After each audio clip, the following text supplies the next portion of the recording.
Been looking forward to this one for a while, boys and girls. We were trying to catch up with our very special guest today for a little bit now because we've been on a fine run on Stirring the Pot.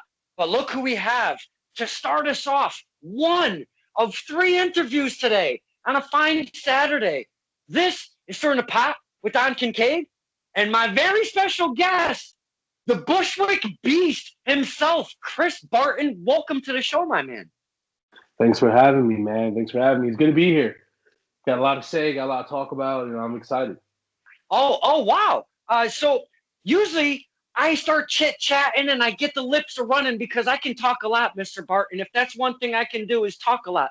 You have a lot on your mind. I'm going to flip the script. I've never done this on this show. Another first right here on Stirring the Pot.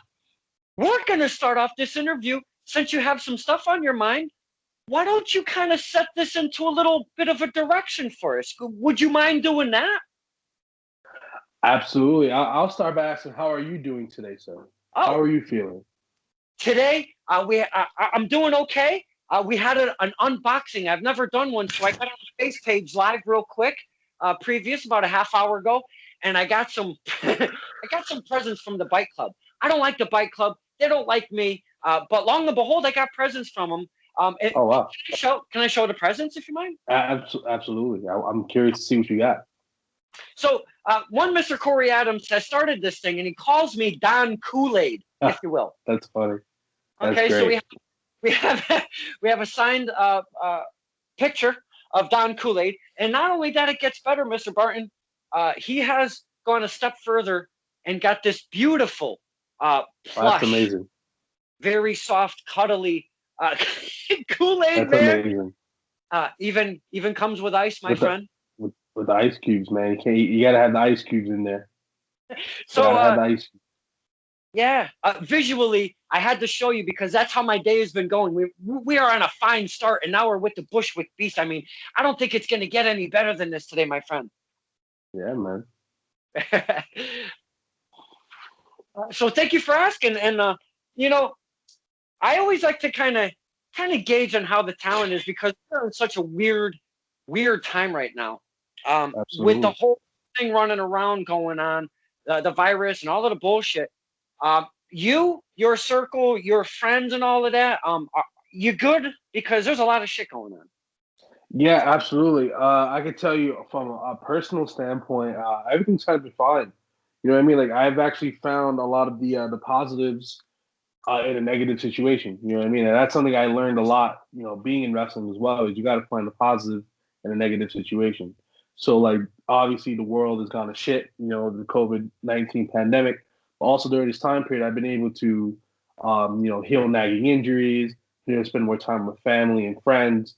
You know what I mean? Stuff like that. More housed in. I'm a gamer too, so I've been playing a lot more games as well. Do what I got to do, and also professionally as well. I feel like the COVID-19 virus created more creativity for a lot of independent wrestling companies.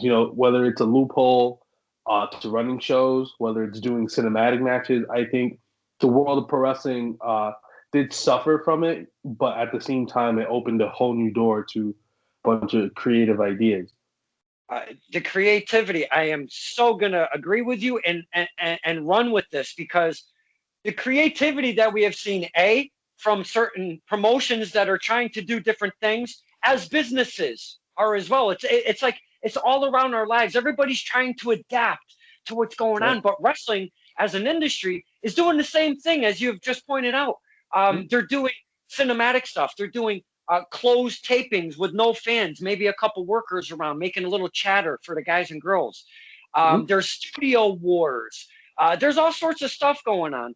And not only that, again, as you pointed out, and yourself included, and we're gonna go with this. Some of the wrestlers, and we talk evolution of character, gimmick, if you will, and the wrestling, your moveset, your mindset, how you're doing physically, all of that, it all combines to one package. And we talk about evolution on this show. And Mr. Barton, yourself has done a little bit of evolving, if you will, from where you were before. Like you said, you've taken some time off because of what's going on. but it's helped you deal with some nagging injuries, which is good for the body, good for the mind. And I found Mhm. that with the talent over this course of the virus. Um, what have you done different besides, because you got to get those nagging injuries back into place? What have you done different to evolve your character? So a lot of that comes down to when you're isolated from wrestling, you often have to get it elsewhere. So like I watch a lot of wrestling, and I'm a big fan of like early '90s All Japan Pro Wrestling, and I've always loved that style of wrestling, and I've never really replicated that style with the moves that I do until fairly recently because I was like, what's stopping me from paying homage to that style? You know what I mean? And also, when you watch a lot of wrestling, you start to see a lot of the same thing. You see a lot of a lot of repetitiveness. You know what I mean? So it's trying to figure out how can I stand out from everybody else, whether it's the music I come out to, the gear I wear, the way my mannerisms are, and the way my moves are. You kind of have to really, think about that stuff when you're wrestling because you can have a bunch of guys who do the same, Canadian destroyer, nip up, super kick, same old shit all the time. And there's big guys too, like there's the generic big guy spots, cannonball, senton, splashes, like the same old shit as well. I had to find the perfect balance of what I want to do, also what's going to give my career more longevity as well, because longevity is also very important, and also just something that's going to get myself over. That's something that's gonna make me stand out from everyone else. That when you see Chris Barton, like, oh man, that Chris Barton guy's a little bit different. I think we should use him, give him an opportunity. He's doing something completely different.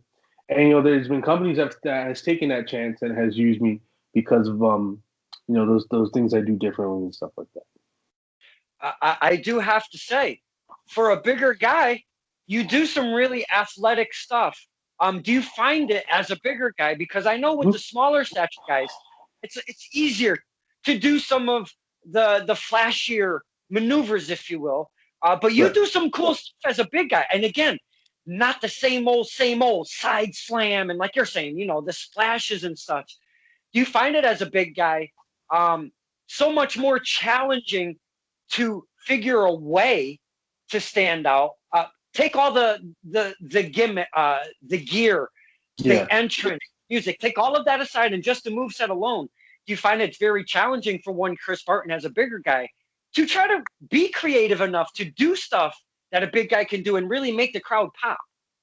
Yeah, it's there's there's two conflicting things that you have to think about when you're a wrestler because the fans want one thing, and then you have your peers and some of the vets in the business that want something completely different.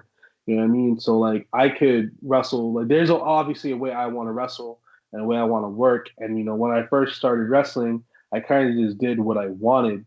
But then it gets to a point where you have to also consider longevity. You have to think about, okay, what's going to make me do this for as long as possible? Because, like, if I really wanted to, every match I could do, I could go balls to the wall. But then what is my longevity going to be like? I'm a bigger guy. I'm more prone to get fucked up in wrestling, more prone to have problems with my knees, more problems with my shoulders. And I have some of those problems already. But I think the hardest part about being a bigger guy in wrestling is you have to deal with people kind of telling you what you should be. So I've mentioned before, vets in the business will tell you, "Oh, you have to wrestle this way. You have to do this. Or doing that's unnecessary. You don't have to do that. You're a big guy." Which part of it does make sense, but on the other hand of that too, there's so many wrestlers now, even bigger guys, who are doing some of the most athletic things that some small guys can't do. You look at a guy like Keith Lee, for example, doing Spanish flies, Canadian destroyer, like all these cool spots and moves, and it's you end up being more in awe because someone that size is doing it. You know what I mean? Like for example, I would talk to De Niro about stuff like this too. You know what I mean? Like if he were to do a suicide dive, it'd be cool, pop, whatever. But if someone like me, who's bigger, were to do it, it would generate more of a bigger reaction because it's like, holy shit, I didn't expect that from a guy that size. Uh, So it is pretty challenging to kind of have that balance between the two. Absolutely. And like you're saying, a couple things. Longevity, because you can get up to that top rope and jump on 4 or 5 guys onto the outside of the ring. Maybe break your fucking back, maybe break a tailbone, maybe, really F yourself up pretty good for that one spot. The longevity. I love absolutely love when I talk to the talent that are using their heads instead of their hearts, if you will, because their hearts want to take over and do what they've seen and try to give the modern, again, the fan has evolved as well as wrestling, Right. and give the modern fan nowadays those big awe shock values with all of these crazy moves. So I always applaud the talent that thinks smart. I can do all of this shit all day long. You should see me at training. I can do some cool shit, but I'm not bringing all of this stuff to the table because, first off, it's unnecessary. Second off, I don't need to do it. Third off, I like to live for a while. I have Right. I have a life. I have a family and such. There's I a got a time and a life. place. Yeah, absolutely. Uh, Time and a place. That's it. Yeah. That's big. That's the biggest thing. So the bigger guys, when they do just one or maybe even two every so often, it doesn't have to be every single match either. Those are the things that I see as a fan that really makes me get out of my seat and say, holy shit, like you're saying, a tope suicida. I'm not going to expect Mr. Barton to do that. If I see him do it every single match, now And, I expect it. right. Then it's like, Yeah. okay, then like you want to keep stuff in your pocket because you never know when you're going to use that stuff. Another big thing. Speaking of evolution, we talked about evolution before. Another thing I had to think about too was how do you make every match fresh? Because you see a lot of guys who they'll do the same moves and spots every single match. So it's like no matter where you go to, like as a fan, you know what I mean? Like you go to a lot of shows and you do see a lot of the same guys on shows. You know what I mean? Like you don't want to see them do the exact same thing every time. You want to see them do something different each time or even a variation of something. So I feel like that's another thing too that a lot of people have to consider is you don't want to have the same match every show. You want to keep some stuff in the pocket to whip out, when needed. Absolutely. Now, I've I've met you at Test of Strength Wrestling in East Hartford, and I know it probably wasn't too fresh in your career. So I kind of want to start with how long have you been in the business? Right. Um. I'm 21 years old, and I've started training at the age of 15. That's Oh when I wow. started training. I started training back in 2014, August 31st. No, not August 31st, 21st of 2014. And I started training at the FSW school, which unfortunately isn't around anymore.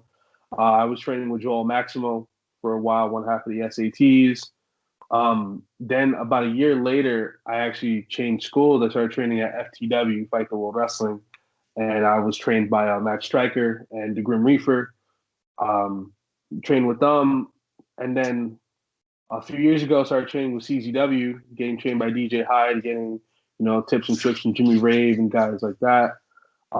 So this is actually wrestling wise. I made my debut 2017.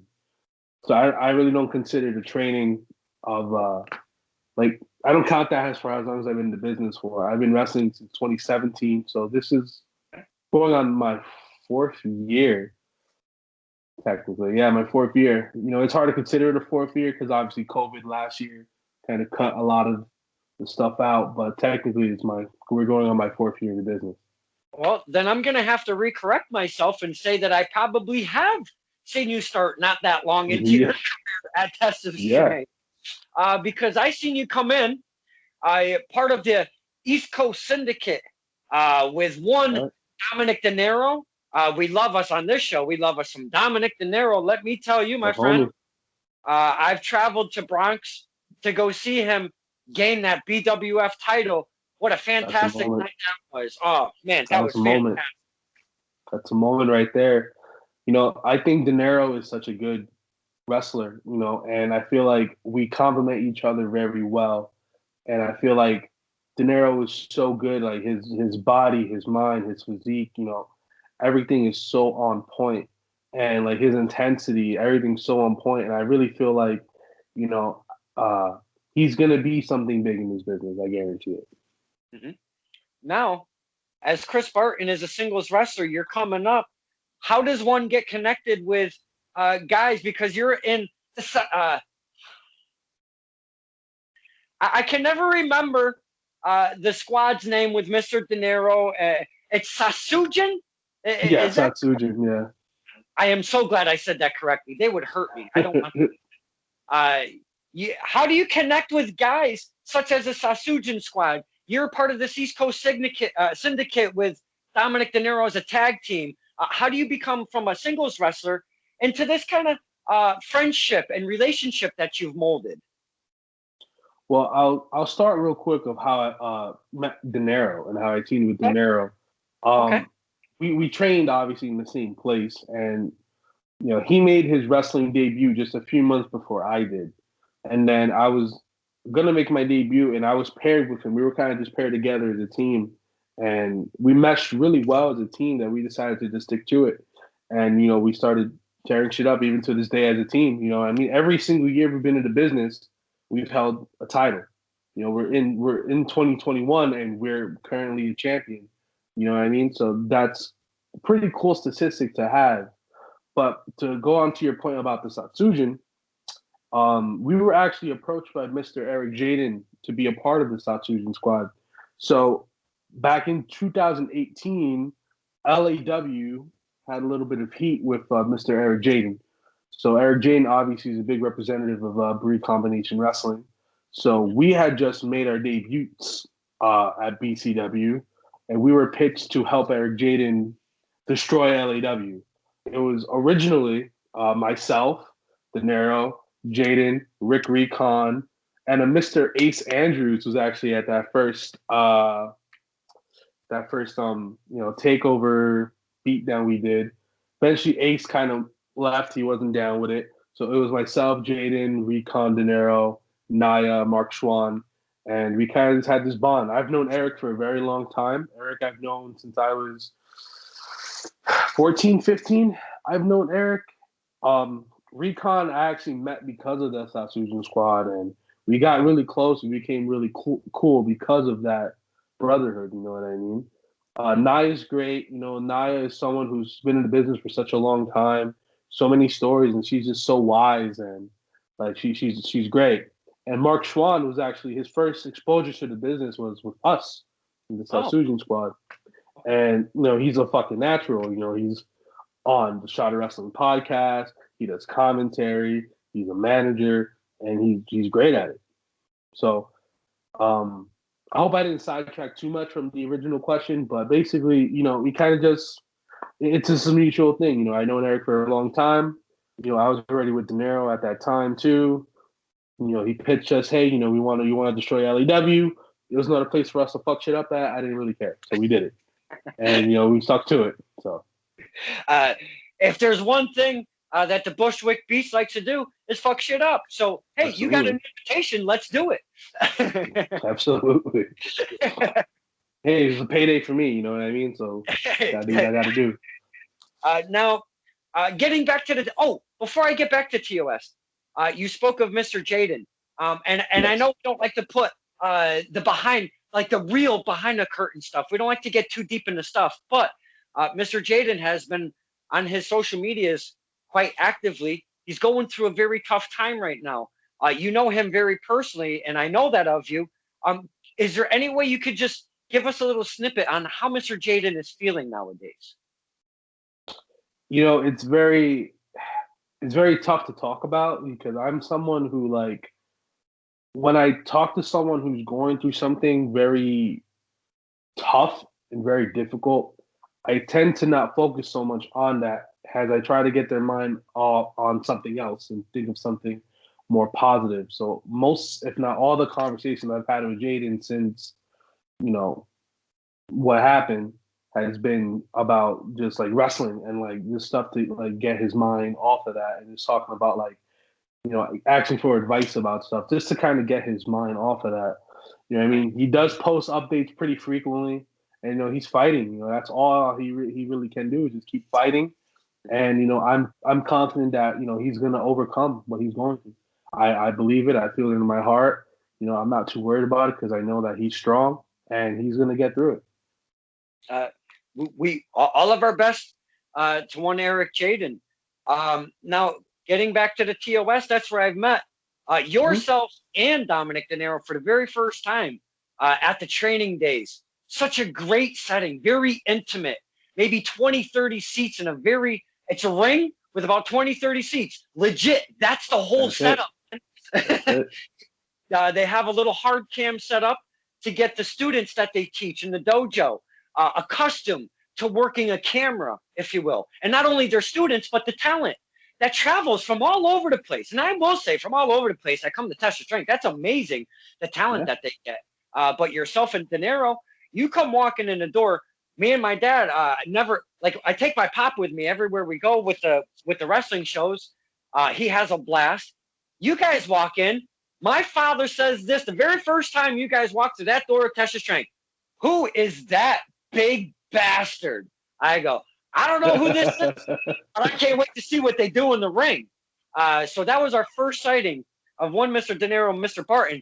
And both of us, and not only just us, but the fans at Test of Strength, I think we latched right onto you guys as a tag team, as characters, what you brought to the table. When you come through the curtain, you give us those signals, the energy, the whole 9 yards, man. I thought you guys were fantastic. And I've been stalking you. I mean, I've been following you guys ever since. You guys are a lot of fun. You see, with wrestling on the show, we like to talk about how many pieces of the puzzle it takes to bring a wrestler and a match together, because it takes, your physicality, your in-ring prowess. Sometimes there's seriousness. Sometimes there's comedy. Sometimes there's just like over-the-top comedy where it becomes corny-ass shtick. There's so much stuff that makes a wrestler, and B, one match together. And you guys really brought a great package to the table at your first sighting at Test Your Strength. And as a fan, I applaud you for that, and I thank you for that. And I'm glad that Test Your Strength has brought you guys back a few times. Now, the intimate setting is what I'm really driving at. The intimate setting at Test Your Strength. Do you care for that? Because when I say intimate, boys and girls, this shit is like really we are on top of each other in there, man. So do you care for that kind of intimate setting, or do you care for something on a larger scale? I think there's benefits to both. I feel like as an independent wrestler, I love the intimate setting a lot more. You know what I mean? Like I love watching, like Beyond Wrestling, Violence and Suffering, like all these companies that, they focus on the fan, interaction and the fans being involved, and the fans like being ringside, like so close to the ring. You know what I mean? And I feel like I'll never forget. I forgot who told me, but I will always remember the line. It's harder to make a crowd of 30 people react to you than it is to make 30,000 people react to you. Because if you're in a crowd of 30,000 people, you're going to hear the arena regardless. But if you're in an intimate setting and that crowd does not like you, you're going to hear a pen drop. You know what I mean? Like you're not going to, hear shit. But to me personally, like I love the intimate setting. I love being able to hear the people, hear the reactions, hear the cheers and the jeers, and hear the chants that they have. Like I live for that, because I was that at one point. I was a fan. I was always front row at independent shows when I was younger. You know what I mean? So I know what that feeling is. And I've met great people, including yourself, met great people from working in these intimate settings. So I absolutely prefer the intimate setting as opposed to a giant fucking arena, which hopefully I do get to work in a big arena one day. But for right now, I have no problem with doing the intimate setting. When you were saying it's harder to get 30 than the 30,000, I have to. I've been in a lot of those crowds where they're a little bit smaller and stuff, and I gotta say, at times it really is such a struggle. All depending on what you give us, obviously.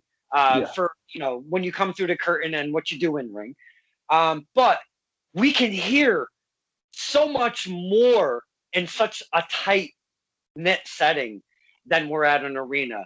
Coming from the ring, may it be the referee, may it be the wrestlers in the ring and such.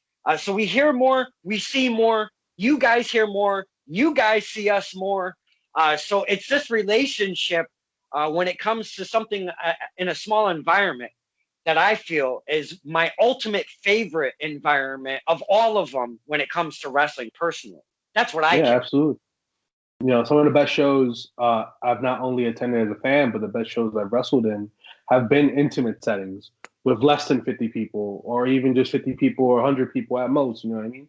Mhm. Those are some of the best matches I've had has been in front of those kind of crowds because there's always that, you feel it, you feel the people. You know what I mean? Another thing I wanted to touch on real quick, I don't hope you didn't sidetrack too much, was No, no, as a please. rest as a wrestler, something people also need to realize is you have to know your audience and what they're looking for.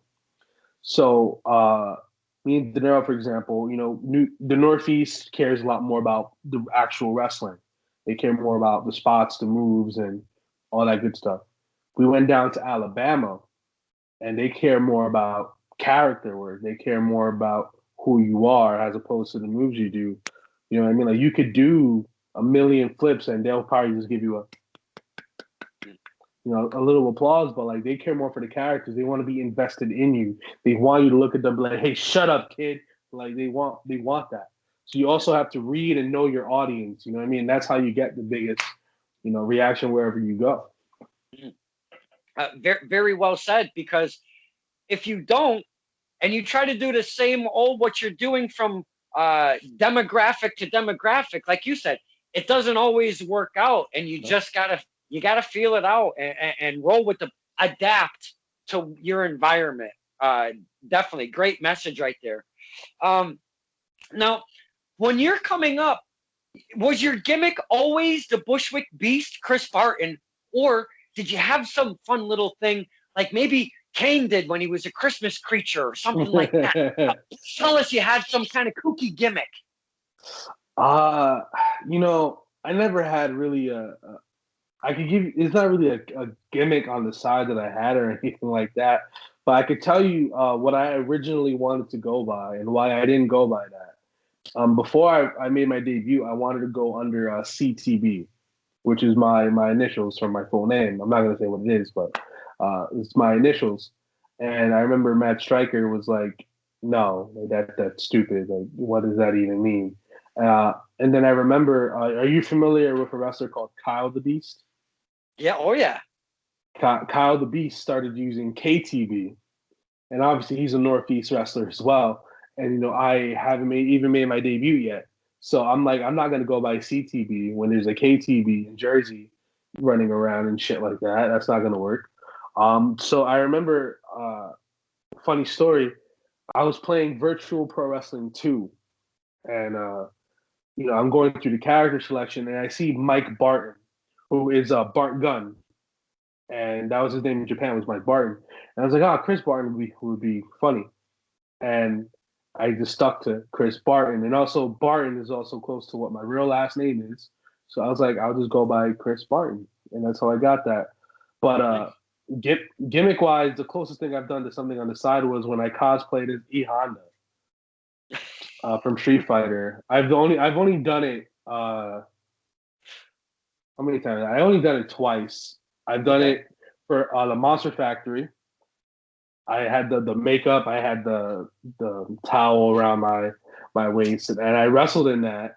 And I also had the towel for like an entrance at one of the Mid Valley Wrestling uh, matches I did. So that. I guess that's something you can consider like a funny little thing on the side that will come out every once in a while.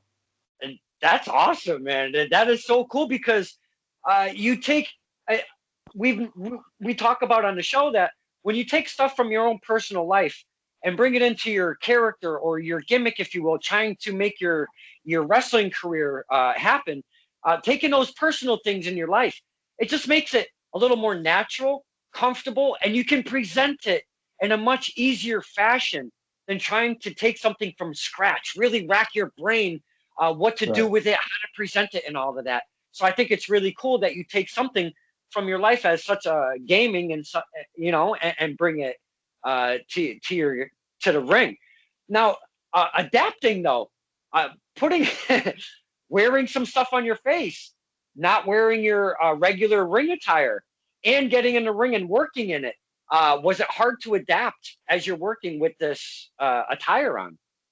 Well, with the E Honda thing, playing Street Fighter 2 my entire life and playing Street Fighter, you kind of know what moves that character does in the game. So it's basically just trying to implement not only your own moves that you do, but trying to at least take some of the moves that they do in the game and try to bring that into the real world, however way you can.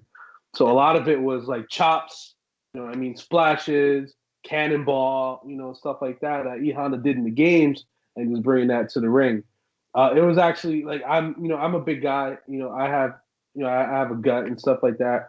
That was actually the first time I wrestled completely shirtless and literally just the Oh, towel around my waist. And I wasn't uncomfortable. I was comfortable in it. I'm wow. comfortable in my own body, so it wasn't too much of an adaptation, to have to worry about. So it was Yeah. actually pretty fun to do. You know. Now you mentioned a company earlier. Well, you mentioned quite a few, and boys and girls. While you're listening to this, and Mr. Barton is putting out, the Bree combination, the LAW, and stuff like that. Look this stuff up on the face page, the social medias, YouTube, and such. Because if you haven't heard of these, that's another part of the show. It gets to introduce us to new talent, new promotions. Get out on the medias. Look these companies up. Look up the talents that you've heard and such. Look them up. Hit the old like, subscribe, and stuff like that, and be part of their worlds. Because as a wrestling fan, that's what I try to do. So that's what we like to do on the show is present the talent and promotions at the same time. So you did mention violence and suffering. This Absolutely. company, my friend, is really starting to step up their game. And not only that, during the pandemic, as we were saying earlier, you have to be creative. You got to think, what the hell do we do now? We got to think of something. Now, violence and suffering, and I'm going to kind of revert back to just very recently, Game Changer Wrestling had a 24-hour historic run that ran from last Friday at 8 p.m. to Saturday, 8 p.m. 8 p.m. 24 hours. Yep, 24-hour Right. run, and it was on Fight TV. It was on their YouTube channel. It was also on their Twitch channel. They did run into some kind of glitches at the very beginning. Copyright shit with YouTube, the Yeah, music shit. totally shut down. It was flagged. You couldn't, and then on the fight, you could watch it, but you couldn't hear it. So it was a little wonky at the beginning, but they figured all of that out. They did the 24-hour run. And if you're not familiar with it, what they did was they took promotions and they did like maybe 5, 6, 7 matches in blocks, if you will, in their 24-hour run. And Violent Suffering was one of those promotions that happened to be showcased on that whole 24-hour gig. So they're interjecting themselves into something historic. They're putting out content now on the reg during a pandemic. You, if I'm not mistaken, are part of Violence and Suffering, are you not, my friend? Yes. Yes, Now, I am. you guys are putting out some fun shit, let me tell you. How is it? Because with everything that was shut down, and when I mean shut down, the world was totally shut down almost a year ago. And now it's kind of from maybe a couple months past to the maybe beginning of the summer, people started coming out and doing outdoor shows. Then it got too cold. Everybody kind of shut it down for the most part. There was an uptick of the pandemic.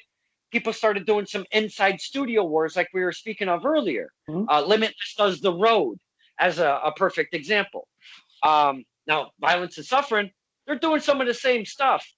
You guys and girls that are part of that roster have to be so ecstatic to get your juices flowing in that ring, my man. I mean, how exciting is it to just get in there and do your thing during this whole bullshit we got going on? Uh, it's honestly amazing to jump on Violence and Suffering real quick. I remember I was supposed to make my debut last year back in March, and then March of last year is when shit hit the fan, and then the pandemic was at its peak. Everything had to get shut down. So obviously, every show that was happening got shut down. VXS came back around in August of last year, and like I was able to wrestle, and I was able to make a good impression with the new character, the new look, and everything like that. Like that was the place where I debuted everything completely new. Uh, they use me from time to time.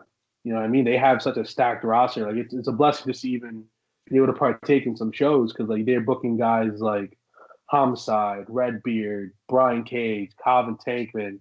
They're booking a lot of the younger guys who are killing it in the game right now. Jordan Oliver, Calvin Tankman, Gabriel Sky, the brother, the homie, stuff like that. And it's kind of cool. But to answer your question about how does it feel to wrestle during the pandemic, it's such a relieving feeling because, when the pandemic first happened, the thought, like, I didn't wrestle for 3 to 4 months. And there was that 3 to 4 month period where I wasn't doing anything. And, as opposed to now where it's not as frequent, like I used to wrestle like at least every week or every other week. Now it's like maybe once a month or like twice a month or once every other month. It's like that. It's semi-consistent, but there was that 4 months of just nothing. And, it ate me alive. It was like, I missed this so fucking much. You couldn't even train. There was nowhere to really train like that unless it was super low key. And, when shows started back up again, I know Titan was one of the first in the Northeast to kind of, start running shows again. And then ICW came back around. Then VXS, then Limit. Like more companies started finding ways to be able to run shows legally while also being, having precautions and still having like the same action-packed wrestling that you would come to expect from those companies. So when I was finally, my first match back was actually in, I believe, August. Yeah, it was in August. So from March to August, that's like a 5 month period, I want to say. So that's even longer time I haven't even wrestled. But that was my first match back, and like I was so nervous. Like, did I forget all my moves? Like, did I forget everything? But you go in there and you get the nerves out, you get the rust out, and it's such an amazing feeling. I'm truly blessed to be able to wrestle again, and even wrestle on a semi-consistent basis. Like that to me is it's absolutely amazing. You know what I mean? And it's my goal now to make every match count and give nothing but 100% in all these matches because you never know when the world's going to go to shit again and they're going to shut everything down again. Very, very well said. I want to kind of get back to the evolution of the Bushwick Beast because verbally, even on the face page, I've seen when you were, you were down a little bit, and when the pandemic started, when you started coming back and being a little more prevalent, and you were changing your gear as you were stating and such. Even your wording on face page was a little bit different. And then you come out, you have total different gear. You looked so mother bleeping focused coming out, my man. The new gear, the focus, and all of that. Is there anything, because I've been wanting to ask you this question specifically since we've connected, what has changed in Mr. Barton's life that really, that little screw maybe, or that spark that said, okay, this is what I need to do. This is the direction I'm going. This is what I'm, whatever changes that were made. Was there something specific that made this happen? So I could tell you this right now, the way I'm am now, the way my character is now, has something that's been in the works all the way since 2019. Oh wow! So 2019 obviously was a tough year for me. I was dealing with a lot of mental health issues and stuff like that, and it got to a point where I really had to sit down and think about my life and think about what I wanted to do and what I wanted to accomplish because I really felt like I wasn't going anywhere. I felt shitty about myself.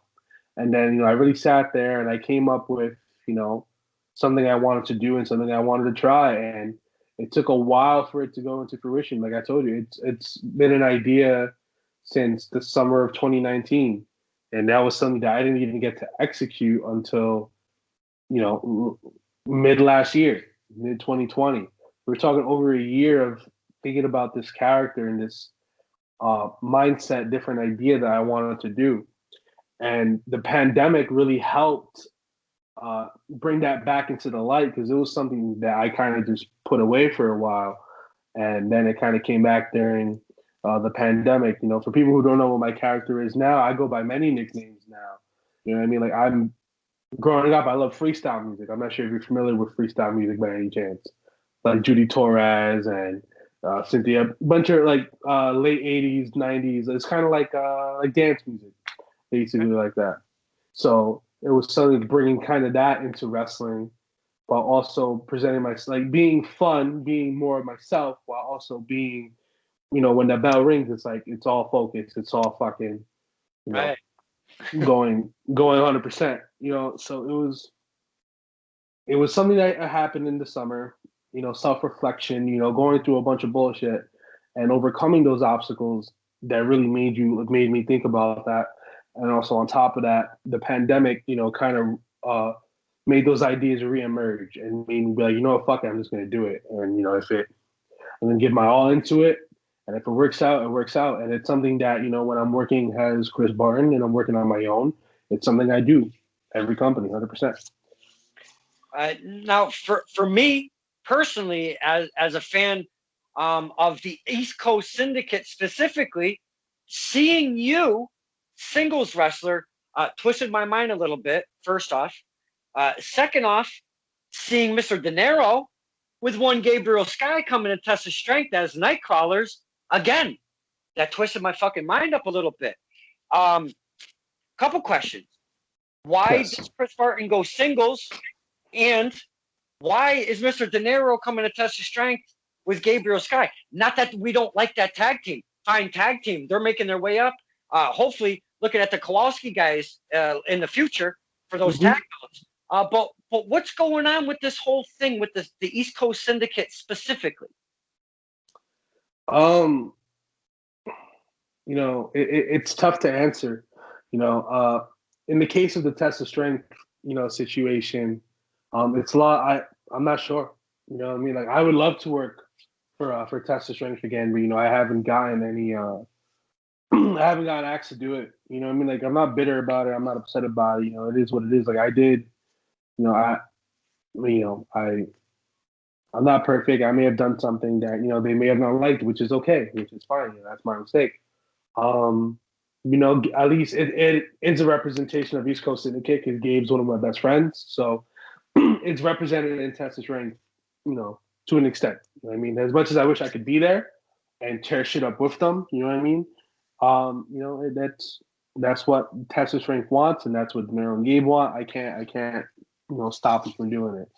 In the case of the East Coast Syndicate, De Niro started getting a lot more of attention singles wise. I think his world title win back in February, was it February of last year or January of last year? I think it was February. February of last year, that world title win he received, a lot of eyes were on him because of that. You know what I mean? And he started taking the opportunity that presented him. Like, I'm not going to stop him from taking an opportunity. You know what I mean? That I'd be shitty. De Niro is my partner on screen, but behind the scenes, he's like my brother. He's one of my best friends. You know what I mean? Like, I'm not going to hinder his success. If he wants to go do singles, he can do singles. And, it's vice versa as well. I started getting eyes on me. VXS was a big moment for me where more eyes were on me as a singles competitor and more companies started to use me. Battle Club Pro used me as a singles. Titan wanted to use me and, places started to use me. And, it is what it is. And we still tear shit up as a team. We're champions right now.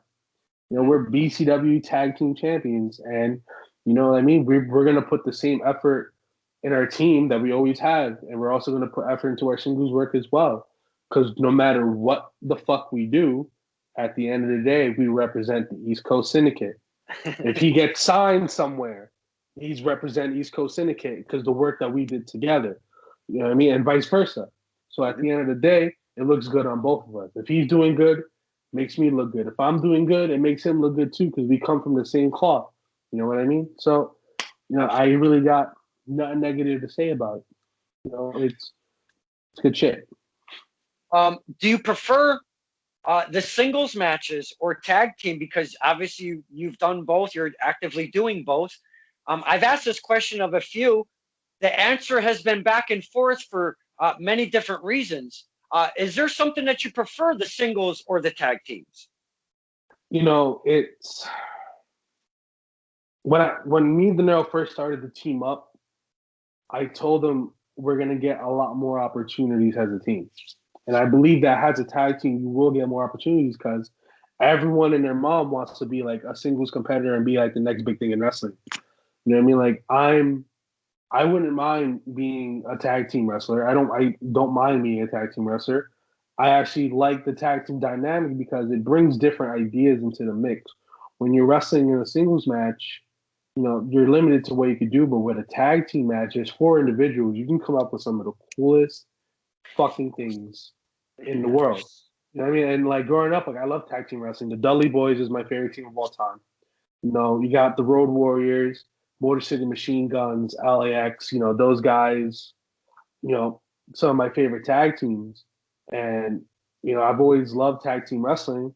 And when I was able to do tag team wrestling, like it's something that I know like the back of my hand. Like I can do tag team wrestling. You know what I mean? So I actually really love teaming up. You know what I mean? Like whether it's with Gabe, whether it's with De Niro, like I love doing tag team wrestling. I think tag team wrestling is amazing. It's something that's not as appreciated as it should be. You know what I mean? Like singles will always be good. Singles is cool, but it's there's more room for creativity when you do it in a team. Yeah, that's for certain. And speaking of creativity, it brings me. You use the word tag team and creativity brings me all the way back to the Freebird days, because that's what I was growing up on was the AWA, WCCW, NWA, stuff like that. And man, I'll tell you, the Freebirds, the Von Erichs, that shit just just talking about it, Mr. Barton. I know I'm very skinny. You probably can't see it, but I get chills just talking about it for real. I loved when it was the Freebirds and Von Erichs. Oh, give me that all fucking day long. My goodness, love that shit. They're great. Now, Mr. Barton has mentioned that he's comfortable in the indie scene, but he would still like to strive for that higher platform. Is there any specific higher platform? Because some guys have always seen the WWE as the pinnacle, the top of the mountain.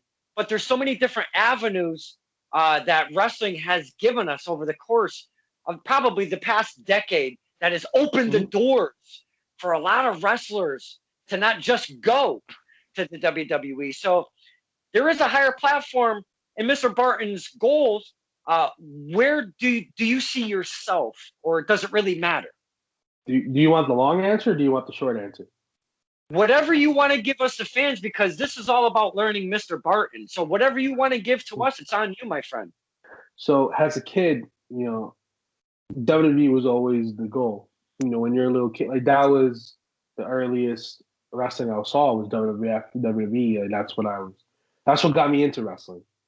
As I gotten older and I discovered more places, like I discovered Ring of Honor when I was 7 years old. You know what I mean? I started watching Ring of Honor, and then I got into Japanese wrestling. Pro Wrestling Noah, New Japan, All Japan, Wrestle One, Zero One, like all these companies. And I have a short-term goal and I have a long-term goal. As a wrestler now, I want to go to Ring of Honor. Like that's a goal of mine to do in the next 5 years. You know what I mean? Is make it to Ring of Honor because that's a place that I love. I used to go to shows all the time. It was a company that I grew up watching. So a place that Ring of Honor is somewhere I want to go to, no matter if they're fucking, at their highest attendance or highest ratings or they're at their lowest. It's a goal of mine that I want to go to. And then the ultimate goal, to me, is Japan. Not necessarily New Japan, but just Japan as a whole. I love Japanese culture and I love Japanese wrestling. Like that to me is the goal, and I feel like that is the place where the Chris Barton character will, will be at its peak. Is in Japan. I feel like that's where I can make the most out of the character, and that's somewhere I want to be. Whether it's Pro Wrestling Noah or All Japan, New Japan to me is very Americanized now, so that's not a place I really care to go to as much as I once did. But Pro Wrestling Noah, All Japan, those are the top two places for me to make a name for myself in Japan. And hopefully within the next 5 to 10 years, that's a goal that could, come true. And I prophesize it, and I believe that it's something that will come true. Fine companies that you've named right there. And I've noticed, and I'm going to speak about somebody that you're very close to, that right now, and for the past, I can't even count how many months, one Masha Slamovich has been out in Japan. Just fucking killing it, my man. I mean, holy cow. Did you see the latest gear that she's sporting? so tight and clean and really looks fantastic. Doing some really cool stuff, honing her craft out in Japan. I think one Miss Slamovich, I cannot wait to see. And it's hard to catch footage from what she's doing and stuff. I mean, we see still footage, but we don't see a lot of rolling footage. So, Miss Slamovich, if you have any connections and you can hook us, the fans, up with a little bit of footage, I would love to see some of that stuff. I know there was one match I think she sent me, or there was a match I saw. It was, I think, from Super Sendai Girls. I think that's the name of the company. There's one match she did in Japan with that, but like Masha's killing shit. It's so cool because like I've known her for a while now, and like she's tearing it up in Japan. It's funny because I think she went to Japan before this current run. I think she went there before, and I remember we were chilling one day. We were driving to a show. It was me, her, and Denaro, and I remember her saying how she wanted to go back. And we did a tryout almost 2 years ago for Marvelous. It was a Marvelous tryout, and like she killed it. And a few months later, she ended up in fucking Japan, and this is such a great run she had. She's wrestling for Marvelous, Super Sendai Girls, and like it's cool shit. And I think she's back in the States now, and I think like she's gonna be looked at as such a high caliber competitor that the women's division has to be on their game. And I think there is, a lot of good matches we could possibly see from this now. Like a match I want to see personally in the Northeast with Masha back is I want to see Masha versus Karen go at it. Bam Bam versus Masha. With the way Karen is now, with that TOS championship. Oh, shit. Or even Masha versus JL Kodo again would be a good one as well. Like there's so much cool shit we can see now with her back in the States. And I really think that, the Northeast wrestling scene is the women's division specifically is gonna be on point. I didn't mean to get away from yourself, but I know you're associated with Miss Slamovich, and she's been again absolutely taking names, kicking ass and such in Japan. And again, honing her craft. Now, my question and my reasoning for going with that direction is you're feeling Japan. Some of your friends gone to Japan, really taking it in. Now, Mr. Barton, why do you feel? Because when we see our faves, our familiar faces that we see leave the States, go to Japan, come back, they are definitely not the same at all. They're not the same wrestler. Mindset, skill-wise, physicality-wise, everything fucking changes. Could you please describe to us, the fans, what are they doing out? What are they doing out in Japan that brings our fine talent back and turns them into skilled killing machines? I mean, what's going on? So the training regime in Japan is ridiculous. You know what I mean? Like Japan takes discipline and training very seriously. I would think even more so than they do out here in the States. Training, exercise, neck bridges, 500 to 1,000 squats, sit-ups, push-ups. Like that's what they do. And a lot of people go to Japan, they work their bodies and like you go fucking insane. A lot of the young lions you see in New Japan, for example, have been established wrestlers. Whether it's here, the UK, like they're established wrestlers, but they're put in these young lion program. They basically started from scratch to get their bodies to its peak fucking shape. And there's a lot of guys who've gone to Japan. Actually, a match I've always wanted to have, and it's actually a test of strength champion, is I wanted a one-on-one against Jay Freddy. He's someone who's made a name for himself in Japan with Wrestle One and stuff like that. So he's someone I would love to go at it with. I know we had a brief encounter. I think it was an 8-man tag that we had. We had a brief encounter. But I would love to go one-on-one with Jay Freddy at some point. I feel like he would bring the best out of me and really teach me something. But yeah, back to like just the physicality and just the mindset. Like wrestling's taken a lot more seriously over there. You know what I mean? And to me, it's just such a great place for wrestling because also you have like your comedy, you have like DDT, You have your comedy wrestling. You have your deathmatch wrestling with like Big Japan and Freedoms, and then you have like your just strong style pure wrestling like in All Japan and Noah or New Japan. So to me, like it's just the my ideal wrestling world I want to be a part of is over there in Japan. Uh, I will, boys and girls, if Mr. Barton, if Mr. Barton goes to Japan, holy fuck, is he going to be a killing machine? Wow. I can't even imagine you any more physical, any more skilled. And I mean, I know you are so young in your career and you're doing a fine job, but seeing you more skilled, more honed at your craft, more, again, that physical part, like you're saying, they want to break that body to bring it to a different point in your career. I don't know, man.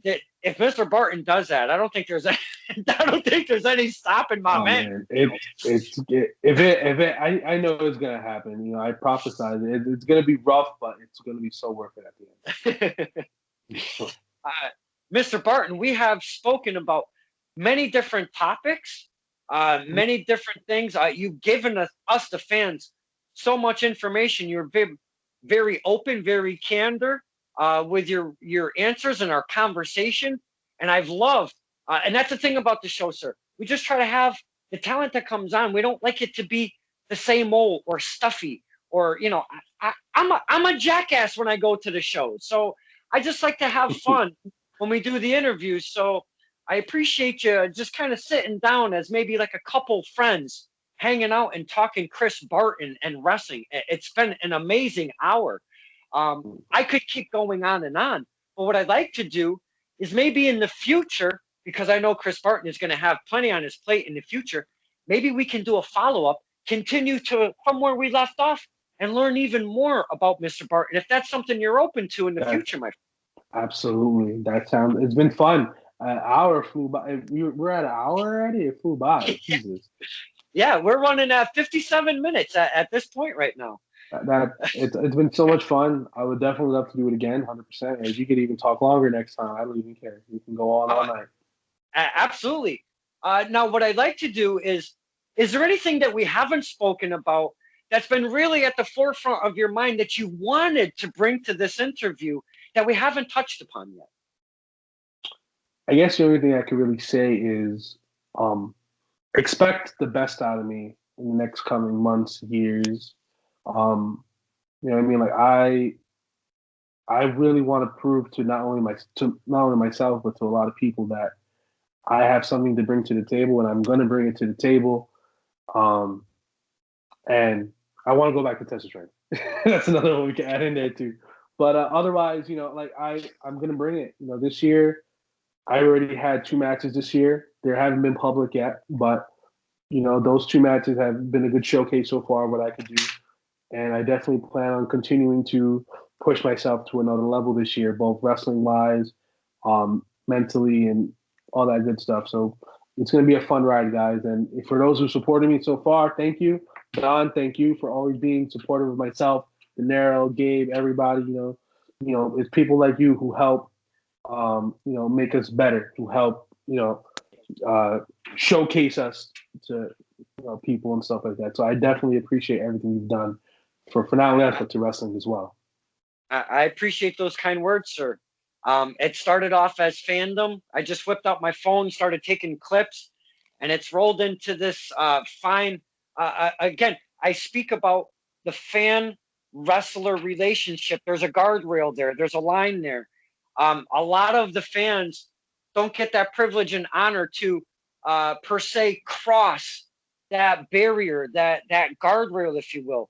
And the fine, talented men and women that I've met from promotion to promotion, you've always open arms, given me your time, yourself included, and I never, ever do I ever forget that, because to the boys and girls that are watching this, to get to cross that line, and I know I've spoken on this show a couple times, especially with one Mr. Tom Burke, fine historian. Such a great mind. If you don't know who Tom Burke is, check him out. I love that guy to pieces. We've spoken about that line was never been able to cross. Back in the older days, that was a forbidden zone. You never, as a fan, went You back. couldn't. So as time has progressed and wrestling has evolved and the technology has been interjected in all of our lives, it's become a different animal, but still to the point of crossing that barrier, that guardrail. I find, my friend, I feel it's such an honor, a privilege that any of you would even let me go past that line and get your time, do little promos, Donkey Case in the ring, and all of that goofy shit, and just hanging out, doing interviews. I will never forget it, and I always love you guys and girls for it. And I think anybody that wants to do interviews, and I am no professional by any fucking means necessary, but my point being is just show respect. Let them lead the way, because you can't just go and force your way in there. You have to have respect. You talk with respect. Don't talk like a fucking jackass when they're in ring performing, because they remember that when you're using vulgar language and stupid shit or throwing something that you shouldn't, and then you go and want their time, it doesn't work like that. So you just have to be respectful to the men and women in there, and it's reciprocated if you're trying to do something on the side, such as interviews and such. And I know I was a little bit long-winded with this, but I will never, ever forget just the love you guys give me. And I love you guys back for it. And I will always appreciate it, sir. Yeah, we appreciate everything you do for us, you know what I mean? And I feel like that fan to wrestler, that barrier is broken, you know what I mean? I don't think you necessarily need to have it, but I do understand keeping a sort of mystique when it's necessary. But like in our case, like, you know, you guys help us, you guys pay to see us, you guys, you know, support, whether it's with merch or coming out to see us. So, you know, the least we could do is acknowledge you guys. But, you know, like that's, like I said, I was also a fan at one point too. And I know how it feels. I know how it feels to be front row. I know how it feels to have that connection with wrestler. I know what it's like to be shut down by a wrestler and be completely fucking tossed to the side. So I know how that feels like, and I know that a goal of mine when I first started wrestling was to not be one of those guys that shun their fans away, unless, you know, kayfabe or like it's necessary to do so. But in this case, like, you know, you guys have always supported me. You know, you, the Radish sisters, like, you know, everybody, you know, has helped support us and help get us to where we are. And I genuinely believe that we wouldn't be where we are if it wasn't for the support we've gotten. And that's something that a lot of wrestlers have to remember. Because if it's not for the fans, you know, there's no fucking point. Because at the end of the day, the fans is what helps you get to where you want to go to. Because they have to like you, they have to support you, they have to fucking spam all these companies' fucking comments and DMs saying, "Hey, book this guy on your fucking show." You know what I mean? So that's just my 2 cents on it. But I'll always appreciate you. I always appreciate what, you know, you've done for myself and everybody else. Thank you. I definitely appreciate that, my friend. To close this off, where can the fans find Mr. De Niro? Wow, I just fucked that. Don't kill me, please, sir. I will. Shit, what a slip of the tongue that was. Where can the fans find the Bushwick Beast out on the social medias, my friend? So Facebook is Chris Barton. It should be the first one there. Twitter is at beast_Barton. And then Instagram is official_Chris_Barton. I'm also going to post more on YouTube as well. My YouTube channel is under Chris Barton. To make it a little bit easier, type Chris Barton Wrestling. Because it'll be a little bit easier to find because there's a bunch of other Chris Bartons. But yeah, that's basically it. That's basically my social medias. I don't really have anything I could really promote right now, show-wise right now. But just, you know, keep up to date on my social media, and that's really it. Absolutely. Get on the old face page. Type his stuff up. You know, the social medias, YouTube and such. We love to support our talent. We just love. I don't know. You know, to end this, I just want to say I love fucking wrestling, and this is why we do this. It's definitely not for the money. because I don't ask for a dime. I would never. I would feel like a fucking total jackass if I asked anybody for a fucking dime to do these things. So it's just a passion, a love for wrestling, from fan to wrestler. And you've been an amazing guest today. And I can't thank you enough for Thank you. setting some time aside for us, the fans, Mr. Barton. No, thank you for giving me the platform to do so, man. I remember we spoke about this for a while now, and I kind of like, and I honestly forgot about it, but I've had other stuff on the table. But it feels really good to do this, and I definitely would want to do it again. Awesome. Sometimes life gets in the way, but you just do a little follow-up. Don't quit. Kick out at 2. Move forward. This, Stir in the Pot with Don Kincaid, and my very special guest, not Mr. De Niro, the Bushwick Beast, one Chris Barton. Thank you, sir. Thank you.